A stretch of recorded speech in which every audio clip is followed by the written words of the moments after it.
News point ચેનલમાં આપ સૌનું હાર્દિક સ્વાગત છે। મુખ્ય સમાચાર જોતા પહેલા નજર કરીએ આજની હેડલાઇન્સ પર।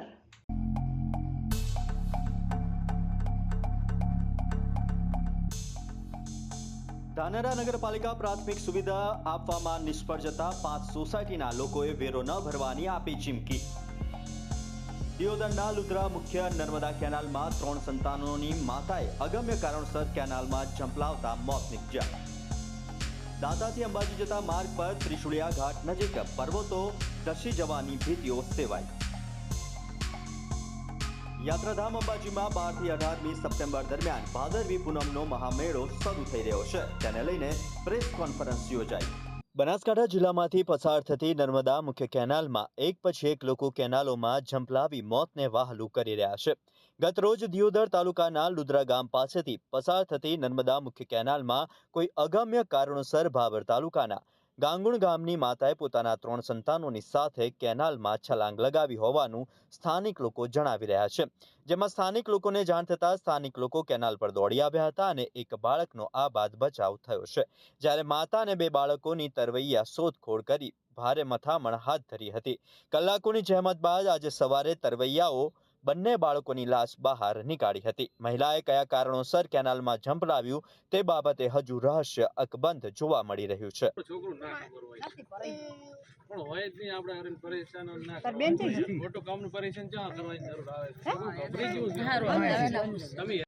કેનાલ મુખ્ય કેનાલમાં એક મહિલા અને 3 બાળકો કામમાં પડ્યા છે, તેમાં એક બાળકનો આપાત બચાવ થયો છે અને તેમની શોધખોળ તરવૈયા દ્વારા ચાલુ કરવામાં આવી છે અને લોકોના જોવા માટે ટોળા ઉમટી પડ્યા છે। ડીસા તાલુકા વિસ્તારમાં માર્ગ અને મકાન વિભાગ પાલનપુર દ્વારા યુદ્ધના ધોરણે રસ્તાઓની રિપેરિંગની કામગીરી શરૂ કરવામાં આવી છે। બનાસકાંઠા જિલ્લામાં સતત વરસી રહેલા વરસાદને કારણે માર્ગો ક્ષતિગ્રસ્ત બન્યા છે। વરસાદના વિરામ બાદ માર્ગ અને મકાન વિભાગ એક્શનમાં આવ્યું છે। ગ્રામીણ વિસ્તારને જોડતા માર્ગો પર મરામત હાથ ધરવામાં આવી છે। માર્ગ અને મકાન વિભાગ રાજ્ય પાલનપુર દ્વારા યુદ્ધના ધોરણે કામગીરી શરૂ કરી માર્ગ રિપેરિંગની કામગીરી હાથ ધરાઈ રહી છે। વરસાદે વિરામ લીધા બાદ જિલ્લાના તમામ માર્ગો પર પડેલા ખાડા તેમજ ક્ષતિઓ દૂર કરવા માટે જિલ્લા વહીવટી તંત્ર, માર્ગ અને મકાન વિભાગ, રાજ્ય પાલનપુર સતર્ક બન્યું હોય તેવું દેખાઈ રહ્યું છે, જેને લઈને વાહન ચાલકો સહિત રાહદારીઓ અને સ્થાનિકોમાં આનંદની લાગણી પ્રસરી જવા પામી છે। ડીસાથી ફુવારા સર્કલ ગણપતિ મંદિરથી આજરોજ સવારના સુમારે શ્રી શ્રેયમંકરી ખેમજ માતાજીની 13મી પગપાળા યાત્રા સંઘ ડીસા માળી સોલંકી પરિવાર દ્વારા આજે માતાજીના સંઘનું પ્રસ્થાન કરાવવામાં આવ્યું હતું। દર વર્ષની જેમ આ વર્ષે માતાજીના સંઘનું પ્રસ્થાન કરાવ્યું હતું, જેમાં ડીસા માળી સમાજ સોલંકી પરિવાર મોટી સંખ્યામાં પગપાળા સંઘમાં જોડાયો હતો અને ડીજેના તાલ સાથે નાચતે ગાજતે ભક્તો ઝૂમી ઉઠ્યા હતા। માતાજીના સંઘમાં પગપાળા યાત્રામાં ભાવિક ભક્તો મોટી સંખ્યામાં જોડાયા હતા। ભાદરવા સુદ ચોથ શનિવાર તારીખ 7/9/2024 ગણેશ ચતુર્થીના દિવસે સંઘનું પ્રસ્થાન કરાવવામાં આવ્યું હતું અને સંઘ ભાદરવા સુદ આઠમને બુધવાર તારીખ 11/9/2024 સવારે 9 કલાકે શ્રી શ્રેયમંકરી ખીમજ માતાજી ભીનમાલ મંદિર ખાતે માળી સમાજ સોલંકી પરિવાર દ્વારા નેજા ધ્વજારોહણ કરી અને ભક્તો મહાપ્રસાદનો લાભ લઈ ધન્યતા અનુભવશે। આજે 13મી પગપાળા યાત્રા સોલંકી પરિવાર દ્વારા ખીમજ માતા ભીનમાળ જઈ રહ્યા છીએ। તમામ સોલંકી પરિવાર આજે હર્ષ ઉલ્લાસથી આ સંઘમાં જોડાઈને તમામને ખીમજ માતા તેમની મનોકામના પૂર્ણ કરે એવી હું શુભકામના દઉં છું। પાલનપુર અમદાવાદ હાઈવે પર ભરકાવાડા પાટિયા નજીક આવેલી શ્રીરામ હોટલમાં રાજસ્થાની બસમાં મુસાફરી કરી રહેલા અમદાવાદના આંગણિયા પેઢીના કર્મચારી સાથે લૂંટની ઘટના સામે આવી। હોટલ ઉપર બસ ઊભી રહેતા બસમાં ચડી 2 શખ્સોએ આંગણિયા પેઢીના કર્મચારી પાસે રહેલા સોનાના દાગીના ભરેલો જથ્થો લૂંટી અને ફરાર થયા હતા। જોકે સમગ્ર ઘટનાની જાણ પોલીસને તથા એસપી, ડીવાયએસપી, એલસીબી, એસઓજી ને આપવામાં આવતા પોલીસનો કાફલો ઘટના સ્થળે આવી પહોંચ્યો હતો અને તપાસ હાથ ધરી હતી। જોકે હોટલ પરથી મળેલા સીસીટીવીમાં સમગ્ર ઘટના કેદ થઈ હતી અને પોલીસ દ્વારા હાલમાં સીસીટીવીના આધારે તપાસ હાથ ધરવામાં આવી છે। જોકે પ્રાથમિક અનુમાન પ્રમાણે 1.5 કિલો સોનું બેગમાં હોવાનું સામે આવ્યું છે અને સમગ્ર મામલે પોલીસે હાલમાં આંગણિયા કર્મચારીની પૂછપરછ હાથ ધરી છે અને હાઈવે પર લાગેલા સીસીટીવીના આધારે લૂંટારાઓ અને ઝડપી પાડવા માટેની તજવીજ હાથ ધરવામાં આવી છે। ધાનેરા પાલિકાનો વહીવટ ખાડે જતા સ્થાનિકો ત્રાહિમામ પોકારી ગયા છે। નગરમાં ગટરો ખુલ્લી છે, ગટરમાં ગંદકીના ઢગ છે, ચારે બાજુ કચરો પડ્યો છે, રસ્તામાં ખાડા નહીં પણ ખાડામાં રસ્તા છે, વરસાદી પાણી ભરાયેલા છે, નિકાલની કોઈ વ્યવસ્થા નથી. આવી અનેક સમસ્યાથી લોકો ત્રાહિમામ પોકારી ગયા છે. સુવિધા આપવામાં નિષ્ફળ પાલિકા વેરા વસૂલાત કરવા પહોંચતા લોકોમાં આક્રોશ સામે આવ્યો છે. ધાનેરાની અંદર આ હિંગળાજનગર, ચામુંડાનગર, પ્રગતિનગર આ શિક્ષણની હબ છે. અહીંયા શિક્ષણની દરરોજ હજારો વિદ્યાર્થીઓ અભ્યાસ કરી રહ્યા છે અને અહીંયા શિક્ષણની હદ છે. ત્યાં અનેક શાળાઓ પણ આવેલી છે અને ત્યાં સફાઈ નથી થતી. જો મોટી ઘટના ઘટશે તો જવાબદાર નગરપાલિકા રહેશે અને અહીંયા ગંદકી વધારે થવાથી મોટા રોગચાળો ફાટી નીકળશે અને અહીંયા વરસાદ થાય ત્યારે પાણીનો ભરાવ થતો હોય છે, ગટરો ખુલ્લી હોય છે, કોઈ પણ ઘટના ઘટી શકે છે. તાત્કાલિક ધોરણે નગરપાલિકા દ્વારા તાત્કાલિક ધોરણે 2 દિવસમાં કાર્યવાહી કરી અને સાફ સફાઈ કરીને ગટર લાઈનના ઉપર ઢાંકણા નાખી વ્યવસ્થિત કરે એવી અમે સોસાયટીના નગરજનો વતી હું નગરપાલિકાને વિનંતી કરું છું. હિંગળાજનગરની અંદર વર્ષોથી જે પાણીનો પ્રશ્ન છે એના માટે આજથી 5-7 વર્ષ પહેલાં અહીં હાઈવે ઉપર ચેમ્બર બનાવવામાં આવેલી મોટી અને થરાદથી PWDની આખી ટીમ આવી હતી આપણે. એટલે એમને કીધું હતું કે કાયમી નિકાલ હવે રહેશે, પણ જે તે સમયે જેવો ચોમાસું પૂરું થયું એટલે ચેમ્બર પાછી બંધ કરી અને એને બધું લેવલ કરી નાખવામાં આવેલ છે. તો સરકારશ્રીને ખાસ આ થોડું ધ્યાન દોરી અને પાછી ચેમ્બર ચાલુ થઈ જાય તો હિંગળાજનગરનો કાયમી નિકાલ થાય તેવું છે. નગરપાલિકાને મારી વિનંતી છે કે આ વેરા જે વધારો કર્યો છે એ વેરા વધારો પાછો ખેંચવો અને નગરપાલિકા કોઈ સુવિધા નગરપાલિકાની અહીં આગળ રોડ, રસ્તા, પછી આપણે આ ગટરો એની કોઈ સુવિધા નગરપાલિકા આપતી નથી. તો વેરો વધારો જે કર્યો એ પાછો ખેંચવો અને આ બધી સુવિધાઓ આપવી. ધાનેરા તાલુકાના જે આપણે ગટર, રોડ, લાઈન, રસ્તાઓ છે, જે ખાડા પડેલા છે તેને ધ્યાને લઈને મેં નગરપાલિકા શ્રીને એમને બી પત્ર લખેલો હતો અને મૌખિક રીતે બી જાણ કરેલી હતી. તો તાત્કાલિક એમનું નિરાકરણ આવે અને સત્વરે એની કામગીરી ચાલુ થાય. ધાનેરાની હિંગળાજનગર સોસાયટી સહિત અન્ય આજુબાજુની સોસાયટીની દશા અને દિશા ખરાબ છે.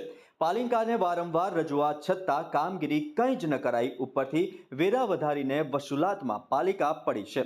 વેરા વસૂલાતમાં પ્રથમ નંબર લેનાર પાલિકા સુવિધા આપવામાં પાછળ છે, જેનો વિરોધ આજે નગરજનો કરી રહ્યા છે. જો સુવિધા નહીં અપાય તો વેરો ન ભરવાની ચીમકી પણ સ્થાનિકો આપી રહ્યા છે. વગર પ્લાને કરેલ કામગીરી આજે ધાનેરાની ખરાબ સ્થિતિ માટે જવાબદાર છે. તાત્કાલ કામગીરી શરૂ કરવાની માંગ સાથે લોકો પાલિકા સામે આંદોલન કરવાના મૂડમાં જોવા મળી રહ્યા છે. વિલાવાળા આખી કચરો લઈને 10 વાગે રાતના 10 વાગ્યા સુધી અમારે ઘર ધકે ગટર में નોખવા આવે. પોટકા, થેલીઓ, કચરો બચરો હેંગ આખો નોખવા આવે. ગટર ભરી નોખે. મચ્છર, ખોદા બીજા આખી હોય લડી જે કરી જે પાડે મનક અમારા ગેટ તોડે. તું અમે કોઈ નથી કહેતા. હવે ઘર વેરો અમે નહીં ભરો કે ગટર નહીં બાદે એટલી ગળા નહીં ભરો. કોઈ વાદે અમારી સફાઈ નથી થતી ગટરની. કોઈ ગંદકી નથી મળતી. વિલાવાળાનો પહેલો બંદોબસ્ત કરો પછી ગટરનો બંદોબસ્ત કરો. આ વિલાવાળા બધી ખાદરા માટે એટવાડો નોકીને જાય.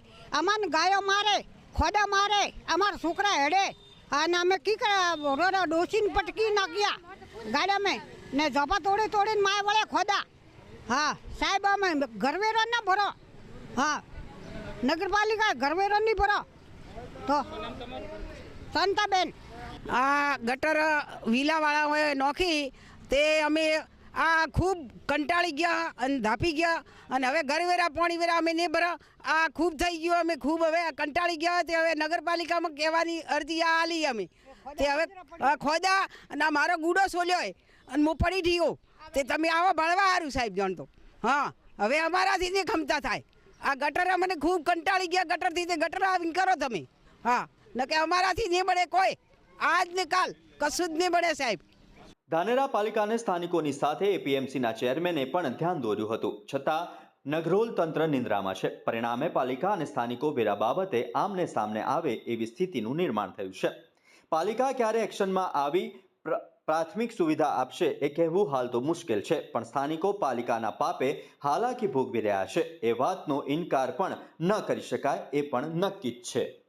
બનાસકાંઠા જિલ્લામાં આવેલો વિશ્વ પ્રસિદ્ધ શક્તિપીઠ અંબાજી ખાતે આગામી દિવસોમાં ભાદરવી પૂનમનો મહામેળો યોજાવા જઈ રહ્યો છે. ત્યારે અંબાજી જતા માર્ગ પર યાત્રિકોની સુરક્ષાને લઈને મોટા સવાલો ઊભા થયા છે. મહત્વની વાત એ છે કે હમણાં 2 દિવસ અગાઉ જ અંબાજી આબુ હાઈવે પર ભેખડ ધસી જવાથી માર્ગને બંધ કરી દેવામાં આવ્યો હતો. ત્યારે દાંતાથી અંબાજી જતા માર્ગ પર અગાઉ પર્વતોને તોડી અને માર્ગને પહોળો કરવામાં આવ્યો હતો. ત્યારે ત્રિશુલિયા ઘાટ નજીક આવેલા જે પર્વતો છે ત્યાં કોઈ જ પ્રકારની તંત્ર દ્વારા રેલિંગ લગાવવામાં ન આવતા હાલમાં ચોમાસાની સિઝનમાં વરસાદના કારણે ભેખડો ધસી પડે છે. જોકે આગામી દિવસોમાં ભાદરવી પૂનમના મેળામાં અહીંથી લાખો યાત્રાળુઓ પગપાળા પસાર થવાના છે. ત્યારે વહીવટી તંત્ર દ્વારા ત્રિશુલ ઘાટના માર્ગ પર રેલિંગ લગાવવામાં આવે તેવી પદયાત્રિકો દ્વારા માંગ કરવામાં આવી છે. દાંતા અંબાજી માર્ગ પર ત્રિશુલિયા નજીક આવેલા પર્વતોને લઈને એ માર્ગ પર રેલિંગ લગાવવા માટેની સૂચના માર્ગ અને મકાન વિભાગને આપી દેવામાં આવી છે, જે ટૂંક જ સમયમાં કામગીરી પૂર્ણ કરવામાં આવશે. આરએનબી સ્ટેટ વિભાગની વિશેષ ટીમો બનાવવામાં આવી છે અને ગયા વર્ષના પણ જે અનુભવ છે અને આ વર્ષે પણ વરસાદની પરિસ્થિતિને લઈને દાંતા તરફનો જે રોડ છે એના ઉપર આરએનબી વિભાગને કાર્યવાહી કરવા માટેની સૂચના આપેલી છે અને હાલમાં પણ એ જે રોડ છે ત્યાં આગળ કાર્યવાહી પ્રગતિમાં છે. યાત્રાધામ અંબાજીમાં 12 થી 18મી સપ્ટેમ્બર દરમિયાન ભાદરવી પૂનમનો મહામેળો શરૂ થઈ રહ્યો છે. ત્યારે મેળાના સુચારુ આયોજન અને વહીવટી તંત્ર દ્વારા મેળામાં કરવામાં આવેલી વિવિધ વ્યવસ્થાઓની માહિતી અને તૈયારીઓ અંગેની જાણકારી આપવા શ્રી આરાસુરી અંબાજી માતા દેવસ્થાન ટ્રસ્ટના ચેરમેન અને જિલ્લા કલેક્ટર શ્રી મિહિર પટેલની અધ્યક્ષતામાં કાળીદાસ મિસ્ત્રી હોલમાં પત્રકાર પરિષદ યોજાઈ હતી. જેમાં દર્શન, વિશ્રામો, ભોજન, પાર્કિંગ, સુરક્ષા, સલામતી, પ્રસાદ, પગરખા, સફાઈ, પાણી, ટોયલેટ સહિતની સુવિધાઓ અને સગવડોને કરવામાં આવેલ વ્યવસ્થાઓ અંગે વિગતવાર માહિતી પૂરી પાડવામાં આવી હતી. આ વર્ષે કેટલાક ખાસ આકર્ષણો અને સુવિધાઓથી મેળાને યાદગાર બનાવવા માટેનું આયોજન કરાયું છે, જેના માટે વહીવટી તંત્ર દ્વારા વિવિધ 26 જેટલી સમિતિઓ બનાવાઈ છે. પત્રકાર પરિષદને સંબોધતા જિલ્લા કલેક્ટર મિહિર પટેલે જણાવ્યું હતું કે માઈ ભક્તોને કોઈ પણ જાતની તકલીફ કે અગવડ ન પડે એ રીતે વ્યવસ્થાઓ જળવાય તેવું આયોજન કરવામાં આવ્યું છે. આગામી 12 સપ્ટેમ્બરના રોજ ભાદરવી પૂનમનો મેળો જ્યારે શરૂ થઈ રહ્યો છે ત્યારે ઘણા બધા જે પગપાળા સંઘો છે એ માતાજીના દર્શનાર્થે ચાલતા નીકળી ગયા છે. ઘણા બધા સંઘો ચાલતા નીકળવા માટેની તૈયારી કરી રહ્યા છે. ઘણા સેવા કેમ્પો પણ સ્થપાઈ ગયા છે. ઘણા સેવા કેમ્પો ટૂંક સમયમાં શરૂ થવાની તૈયારીમાં છે. ત્યારે હું દેવસ્થાન ટ્રસ્ટ વતી અને જિલ્લા વહીવટી તંત્ર વતી સમગ્ર રાજ્ય, દેશ અને વિશ્વના ખૂણે ખૂણે રહેલા તમામ માઈ ભક્તોને આ જે ભાદરવી પૂનમના મેળામાં પધારવા માટેનું હાર્દિક નિમંત્રણ આપું છું. જિલ્લા વહીવટી તંત્ર બનાસકાંઠા વતી તથા પવિત્ર વિકાસધામ યાત્રા બોર્ડ તરફથી, જિલ્લા પોલીસ તંત્ર તરફથી જે પણ મેળામાં શ્રદ્ધાળુઓ આવવાના છે એમને કોઈ પણ જાતની તકલીફ ના પડે તેના માટેની સમગ્ર તમામ ટીમો દ્વારા સમગ્ર તૈયારી કરવામાં આવી છે અને હાલમાં પણ તૈયારી પૂરજોશમાં ચાલી રહી છે. ફરી એક વખત તમામ માઈ ભક્તોને આ ભાદરવી પૂનમના મેળામાં પધારવા માટે, માતાજીના દર્શન કરવા માટે, આશીર્વાદ લેવા માટે હું સર્વેને હાર્દિક નિમંત્રણ આપું છું. ધન્યવાદ. જય અંબે. તેમજ જિલ્લા પોલીસ અધિક્ષક અક્ષયરાજ મકવાણાએ મેળામાં પોલીસ વિભાગ દ્વારા કરવામાં આવેલ સુરક્ષા અને સલામતી અંગેની વિગતો પૂરી પાડતા જણાવ્યું હતું કે આ વખતે મેળામાં સુરક્ષા માટે 3 લેયરમાં કામ કરવામાં આવી રહ્યું છે. શક્તિ અને આસ્થાનું કેન્દ્ર એટલે કે મા અંબાનું આ પવિત્ર યાત્રાધામ એટલે કે અંબાજી દર વર્ષેની જેમ આ વર્ષે બી ભાદરવી પૂનમનો મહામેળોનું આયોજન તારીખ 12/9થી 18/9 સુધી કરવામાં આવેલું છે. આ દિવસો દરમિયાન આશરે 40 લાખથી વધારે યાત્રીઓ જે છે એ અંબાજી આવતા હોય છે, જેને લઈ અને રેવન્યુ તંત્રની સાથે સાથે પોલીસ તંત્રએ બી પ્રોપર રીતે આમાં મહેનત કરેલી છે અને બંદોબસ્તની પૂરતી સંખ્યામાં પોલીસ અને એના ઉપરી અધિકારીઓને મૂકવામાં આવ્યા છે. હું આપ લોકોને જણાવવા માંગીશ કે 22 જેટલા ઝોન અને 9 જેટલા સેક્ટરની અંદર પોલીસને ગોઠવવામાં આવેલી છે અને ઇન્ટેન્સિવ એક બંદોબસ્ત અને આયોજન કરવામાં આવેલું છે. પોલીસ અલગ અલગ જગ્યાએ, ખાસ કરીને જંગલનો વિસ્તાર હોય, કાચા નેડિયાઓ હોય, નદી નાળાનો વિસ્તાર હોય, એના માટે થઈને પોલીસ દ્વારા જે છે 3 લેયરનો બંદોબસ્ત ગોઠવવામાં આવેલો છે કે જેમાં અમારા ડીજીપી સાહેબનું સ્પેશિયલ સૂચન હતું કે મહત્તમ સંખ્યામાં બાઇકોનો ઉપયોગ કરવામાં આવે, જેથી કરીને નાના કાચા રસ્તાઓને બી પોલીસ દ્વારા કવર કરવામાં આવે. જે જાડી ઝાંખરાવાળા રસ્તા છે ત્યાં ખાસ કરીને ઘોડાઓ દ્વારા પેટ્રોલિંગ રાખવામાં આવી રહ્યું છે અને મોટા રસ્તાઓ પર અમારી 4-વ્હીલર દ્વારા બી પેટ્રોલિંગ રાખવામાં આવી રહ્યું છે. મિત્રો, હું આપણે જણાવું કે એ સિવાય પોલીસ દ્વારા 350થી વધારે CCTV કેમેરા માત્ર ને માત્ર આ અંબાજી ભાદરવી પૂનમના મેળાને કવર કરવા માટેનું એક આયોજન છે. એ સિવાય વિશ્વાસના 150થી વધારે કેમેરાનું સુપરવિઝન જે છે એ અમારે દ્વારા જે છે એ પાલનપુરથી કરવામાં આવી રહ્યું છે. એ સિવાય એક પણ એક્સિડન્ટ ના બને એના માટે થઈને પોલીસ દ્વારા એક વિશેષ આયોજન છે કે જેમાં રસ્તાની ડાબી બાજુ જ માત્ર બધા જ સેવા કેમ્પો રહે અને લોકોની અવરજવરનો રસ્તો એટલે કે પગપાળાનો રસ્તો એ ડાબી બાજુ રહે એ માટેનું આયોજન કરેલું છે. એ સિવાય ખાસ કરીને મહિલાઓની સેફટી અને સિક્યુરિટી વધે એના માટે થઈને 20 જેટલી સી ટીમો પોલીસ દ્વારા અલગ અલગ સ્થાને પર મૂકવામાં આવેલી છે. એ સિવાય પોલીસ દ્વારા જે છે મહત્તમ સંખ્યામાં બોડી વોર્ન કેમેરાનો ઉપયોગ થાય એ પ્રકારનું પણ એક આયોજન કરેલું છે.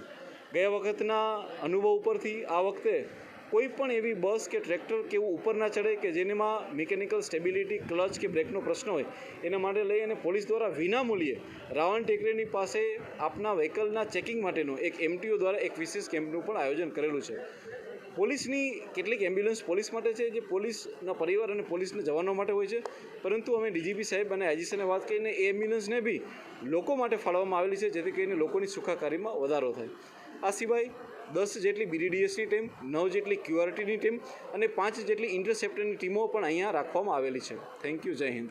શ્રી આરાસુરી અંબાજી માતા દેવસ્થાન ટ્રસ્ટના વહીવટીદાર શ્રી કૌશિકભાઈ મોદીએ મેળાની સમગ્ર વ્યવસ્થાઓ અને આયોજન અંગેનું પ્રેઝન્ટેશન કરી વિગતવાર માહિતી આપતા જણાવ્યું હતું કે આગામી 12 થી 18 સપ્ટેમ્બર દરમિયાન યોજાનાર મેળા માટે વિશેષ વ્યવસ્થાઓ કરવામાં આવી છે. તેમજ આ પ્રસંગે જિલ્લા વિકાસ અધિકારી MJ દવે, નાયબ માહિતી નિયામક કુલદીપ પરમાર સહિત જિલ્લાભરમાંથી ઇલેક્ટ્રોનિક અને પ્રિન્ટ મીડિયાના પત્રકાર મિત્રો પણ ઉપસ્થિત રહ્યા હતા.